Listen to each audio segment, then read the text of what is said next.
Como jogador jovem mais promissor do mundo, virou uma das figuras mais rejeitadas do futebol em menos de 2 anos. Campeão do mundo, eleito o melhor jovem da Copa do Catar e contratado pelo Chelsea por 121 milhões de euros, tecnicamente falando, Enzo Fernandes é indiscutível. Passe absurdo, poder de marcação, chute de fora da área e leitura de jogo de elite. Mas fora de campo, Enzo conseguiu acumular uma sequência impressionante de inimigos. Ele revoltou a torcida do Benfica, criou uma crise de racismo no vestiário do próprio Chelsea e virou alvo de punições disciplinares. A pergunta não é apenas por que Enzo Fernandes é odiado, mas sim se ele realmente é esse vilão todo irresponsável ou acabou virando o jogador mais mal interpretado do futebol mundial. Tudo começou em julho de 2022, e Enzo Fernandes desembarcava em Lisboa vindo do River Plate por 12 milhões de euros. A expectativa era de que um jovem de 21 anos precisasse de meses para se adaptar ao futebol europeu. Só que Enzo ignorou qualquer processo de adaptação. Em questão de semanas assumiu a titularidade do meio de campo e passou a ditar o ritmo das partidas. Mas o problema começou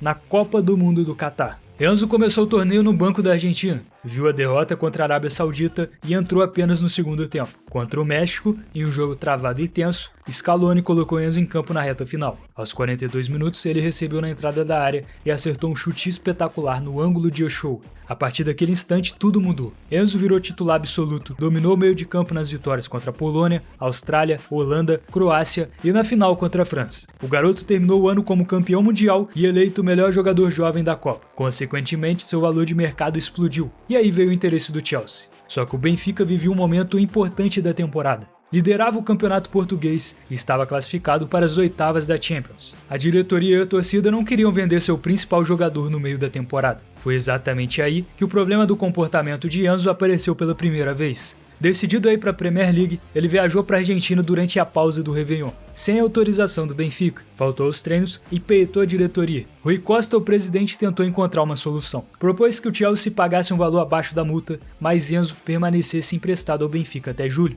O clube português aceitou até receber menos dinheiro naquele momento e ofereceu um aumento salarial ao jogador. A resposta do Enzo foi um não seco. Ele queria a transferência imediatamente. Rui Costa então disse: um jogador que não quer vestir a camisa do Benfica, que se recusa a ficar até o fim da temporada e não demonstra respeito pela instituição, não pode fazer parte do nosso clube. O Chelsea pagou a cláusula de 121 milhões de euros e Enzo conseguiu a transferência milionária dos seus sonhos, mas deixou para trás uma torcida tomada pelo sentimento de traição. A primeira grande mancha na sua imagem estava registrada. Sob o ponto de vista de Enzo, aquilo era uma oportunidade única, jogar na Premier League em um gigante como o Chelsea, mas essa ingratidão ainda apareceria dentro do próprio Chelsea. Chegar ao futebol inglês carregando peso de 121 milhões de euros nunca seria fácil para um jogador de 22 anos. Para piorar, o Chelsea vivia um período caótico. Troca de treinadores, dezenas de contratações e falta de estabilidade, mas o talento individual de Enzo continuava aparecendo, até que chegou julho de 2024. A Argentina tinha acabado de conquistar a Copa América. Durante a comemoração dentro do ônibus da delegação, Enzo abriu uma live no Instagram. O problema é que os jogadores argentinos começaram a cantar uma música com versos de teor racistas direcionados aos jogadores de origem africana da seleção francesa.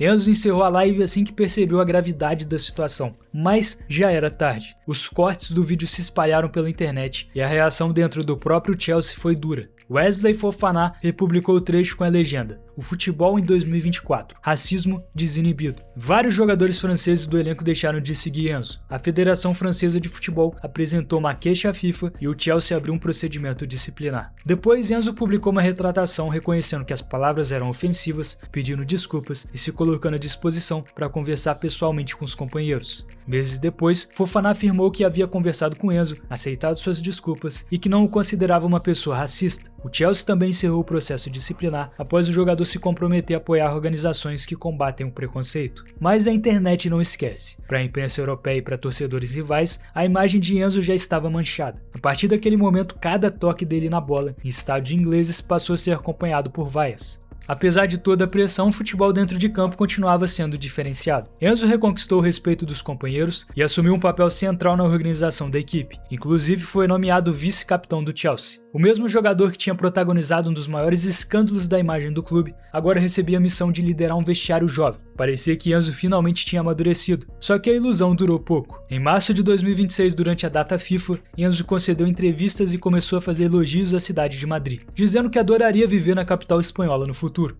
A imprensa começou a especular então o interesse do Real Madrid. Para um jogador comum, o comentário talvez não fosse grave, mas para o vice-capitão de um clube que havia pago 121 milhões de euros por ele, a declaração soou como desrespeito. A reação do Chelsea foi rápida. O técnico Liam Rossenior confirmou que Enzo seria punido com uma suspensão interna de 2 jogos e, para piorar, o próprio Real Madrid deixou claro que não existia negociação ou plano para contratar o Enzo. O flerte acabou virando um mico internacional. O Real fez questão de dizer que não tinha nenhum interesse no jogador. Mais uma vez, a torcida do Chelsea enxergava o mesmo padrão do Benfica. Um jogador extremamente talentoso, mas que parecia incapaz de medir as consequências das próprias palavras. Queria usar o clube como trampolim, assim como fez com o Benfica. Mesmo convivendo com todas essas polêmicas, a trajetória de Enzo pela seleção argentina continuava em outro patamar. 4 anos depois de explodir na Copa do Catar, ele chegava à Copa de 2026 como um dos líderes da equipe de Lionel Scaloni. Dentro de campo, seu rendimento foi absurdo. Enzo ditava a saída de bola e o ritmo do jogo. O auge aconteceu na semifinal contra a Inglaterra. A Inglaterra vencia por 1-0 até os minutos finais. Aos 40 minutos do segundo tempo, a bola sobrou na entrada da área, Enzo dominou e soltou uma pancada no ângulo. Um golaço que empatou a partida. Poucos minutos depois, Lautaro Martinez virou o jogo e colocou a Argentina em mais uma final. Só que mesmo na noite que deveria ser tratado como herói, outra polêmica apareceu. Primeiro que ele abusou da força em diversos lances, inclusive muita gente dizia que ele deveria ser expulso no lance contra o Elliot Anderson. E depois veio a comemoração. Enzo correu em direção aos torcedores, colocou as 2 mãos atrás das orelhas e encarou a torcida. Nas redes sociais, torcedores ingleses acusaram o jogador de fazer um gesto racista. Mas aqui eu vou ser advogado do diabo. No futebol argentino, colocar as mãos atrás das orelhas é uma referência ao personagem Topo Gigio, que ganhou significado no esporte através de Riquelme. Em 2001, Riquelme fez essa mesma comemoração em direção a Maurício Macri, como uma forma de protesto contra a diretoria do Boca Juniors. Desde então, o gesto se tornou símbolo de provocação no futebol sul-americano. O próprio Messi usou a comemoração contra Van Gaal e o Banco da Holanda na Copa de 2022. Portanto, não existe fundamento para classificar a comemoração de Enzo contra a Inglaterra como um ato racista. Foi uma provocação natural do esporte. Mas existe um detalhe. Enzo era vice-campeão do Chelsea e jogava toda semana nos estádios da Premier League. Provocar a torcida inglesa daquela forma em uma semifinal de Copa do Mundo obviamente pegou mal. Ainda assim, a Argentina estava na final. E ainda teve o detalhe daquelas faixas das Malvinas, mas mesmo assim a Argentina avançava para a final. E Enzo tinha a chance de conquistar seu 2º título mundial contra a Espanha. Só que a decisão final se transformou em um verdadeiro pesadelo. A Espanha dominou a posse, envolveu o meio de campo argentino e controlou a partida. Aos 43 minutos do segundo tempo, com o jogo prestes a ir para a prorrogação, Enzo, que já tinha um cartão amarelo, cometeu uma falta completamente desnecessária no meio de campo, acertando Cubarsí e levantando ele. O árbitro mostrou o 2º amarelo e depois o vermelho. A Argentina ficou com um jogador a menos. E aos 106 minutos da prorrogação, Ferran Torres marcou o gol do título espanhol. Não vai sair o gol ali.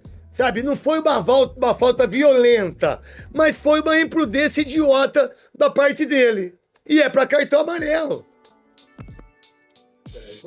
A imagem final de Enzo na Copa de 2026 era justamente o contraste da de 2022. 4 anos antes ele erguia a taça e recebia o prêmio de melhor jogador jovem da competição. Em 2026, deixava o gramado expulso e apontado como um dos principais responsáveis pela derrota. A expulsão na final foi o combustível perfeito para a internet atacar ainda mais o Enzo. Começaram a circular teorias de que Messi teria ficado revoltado com ele e nunca mais conversado com meio-campistas. Também surgiram publicações mostrando Enzo treinando com a camisa do Cristiano Ronaldo. Mas aqui a gente precisa separar de fato o que é realidade. Não existe evidência confiável de que Messi tenha parado de falar com Enzo. Da mesma forma, não há comprovação de que o episódio da camisa de Cristiano Ronaldo tenha acontecido. São histórias e fake news criados por páginas que lucram com o sensacionalismo e o engajamento. A verdade é que Enzo nem precisa de histórias inventadas para ter sua imagem questionada. Os fatos reais da carreira já são suficientes. No final das contas, por que Enzo Fernandes é tão odiado? A resposta não está na falta de futebol. Enzo é um jogador extraordinário, tem qualidade para ser titular em qualquer superclube do mundo, inclusive no próprio Real Madrid. O grande problema é que sua maturidade fora de campo nunca conseguiu acompanhar a velocidade brutal do seu sucesso esportivo. Ele foi de uma promessa do River Plate ao topo do futebol mundial em poucos meses. Subiu rápido demais, mas parece não ter aprendido a carregar a responsabilidade que vem junto com esse patamar. Toda vez que sua trajetória exigiu sabedoria, controle emocional, filtro nas declarações e respeito às instituições que o pagavam, Enzo falhou. No Benfica faltou respeito à torcida, no Chelsea faltou postura de líder, na seleção argentina faltou controle emocional no momento mais decisivo da sua carreira. Mas Enzo Fernandes não é um monstro. Ele é o retrato do jogador que conquistou o mundo rápido demais e ainda não aprendeu que quanto maior o seu talento, maior também a cobrança sobre cada palavra, gesto e decisão. Enquanto não entender a dimensão da camisa que veste fora de campo, Enzo continuará preso a esse ciclo, um jogador indiscutível com a bola nos pés e um alvo perfeito para o ódio do futebol mundial.